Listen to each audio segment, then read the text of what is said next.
کہ جب حضور مسجد نبوی سے باہر نکلتے ہیں تو آگے حضرت عمر و ابو بکر رضی اللہ تعالی عنہما کھڑے ہیں.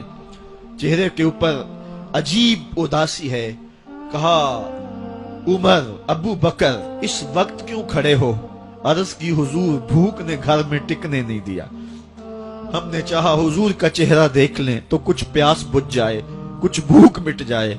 حضور نے فرمایا میرا حال بھی یہی ہے.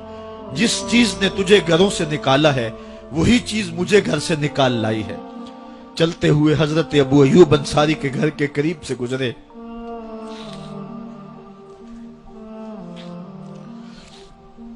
حضور کی خوشبو پا کے وہ باہر آ گئے. عرض کی بندہ نواز آج میرے مہمان نہیں بنتے؟ حضور نے کہا تمہاری مرضی.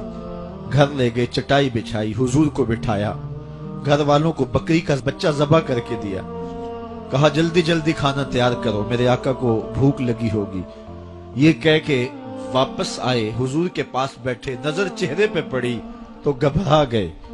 نکاحت کے آثار اتنے واضح تھے کہ سمجھ آ رہی تھی کتنے دنوں سے حضور نے کچھ نہیں کھایا. اٹھ کے باغ میں چلے گئے، کھجوروں کا خوشہ توڑا، حضور کے سامنے رکھا. کہا بندہ نواز جب تک کھانا تیار نہیں ہوتا یہ کھجوریں تناول فرمائیں. تھوڑی دیر کے بعد کھانا دسترخوان پہ لگ گیا. حضور سے عرض کی گئی حضور آئیں کھانا تناول کر لیں. حضور نے دسترخوان پر تشریف فرما ہو کر کے حضور نے کپڑا اٹھایا تو حضور نے جب دیکھا کہ کھانا ہے تو حضور نے ایک روٹی لی اور چند بوٹیاں اٹھائیں اور ایک خادم کو بلا کر کے کہا جاؤ ہمارے گھر دے آؤ، میری بیٹی فاطمہ کتنے دنوں سے بھوکی.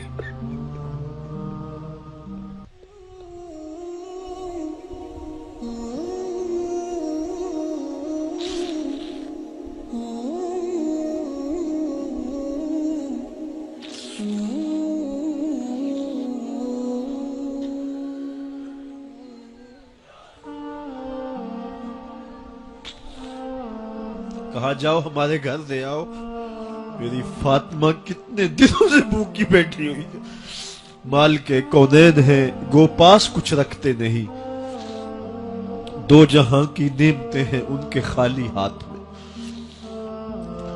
آپ کو پتا ہوگا کہ جب میرے رسول کا انتقال ہوا ہے، حضور کا وصال ہوا ہے، تو حضور کی ایک زرہ ایک یہودی کے گھر میں گروی رکھی ہوئی تھی.